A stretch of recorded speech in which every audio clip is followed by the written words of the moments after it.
राजनीति में दोस्त कब विरोधी बन जाए और साथ चलने वाला कब रास्ता बदल दे, इसका अंदाजा लगाना आसान नहीं होता।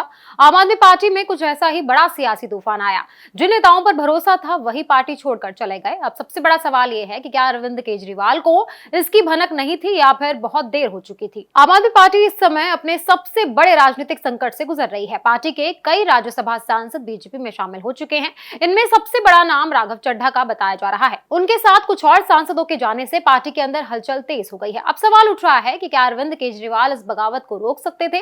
क्या उन्होंने कोशिश की? क्या पार्टी को पहले से इसकी जानकारी थी? अब इन सवालों के जवाब धीरे धीरे सामने आने लगे हैं। सूत्रों के मुताबिक जैसे ही अरविंद केजरीवाल को यह जानकारी मिली कि पार्टी के कुछ सांसद बीजेपी में जा सकते हैं, उन्होंने तुरंत नेताओं से संपर्क शुरू कर दिया। फोन कॉल किए गए, मीटिंग बुलाई गई और नाराज नेताओं को मनाने की कोशिश भी की गई। बताया जा रहा है कि 22 अप्रैल से ही अरविंद केजरीवाल एक्टिव हो गए थे। उन्होंने कई सांसदों से सीधे बात भी की। इनमें विक्रमजीत सिंह साहनी, अशोक मित्तल और संदीप पाठक जैसे नाम शामिल बताए जा रहे हैं। सूत्रों के मुताबिक केजरीवाल ने नेताओं से पूछा कि क्या उन पर कोई दबाव है, क्या किसी दूसरी पार्टी से संपर्क हुआ है, क्या उन्हें कोई ऑफर मिला है। यानी हालात को समझने और संभालने की पूरी कोशिश की गई। सबसे दिलचस्प बात संदीप पाठक को लेकर सामने आई। बताया जा रहा है कि अरविंद केजरीवाल को भरोसा था कि चाहे कुछ भी हो जाए, संदीप पाठक पार्टी नहीं छोड़ेंगे, क्योंकि उन्हें पार्टी का वफादार नेता माना जाता था। लेकिन जब संदीप पाठक भी राघव चड्ढा के साथ खड़े हुए नजर आए तो ये केजरीवाल के लिए सबसे बड़ा झटका माना गया, क्योंकि जिस नेता पर सबसे ज्यादा भरोसा था वही साथ छोड़ गया।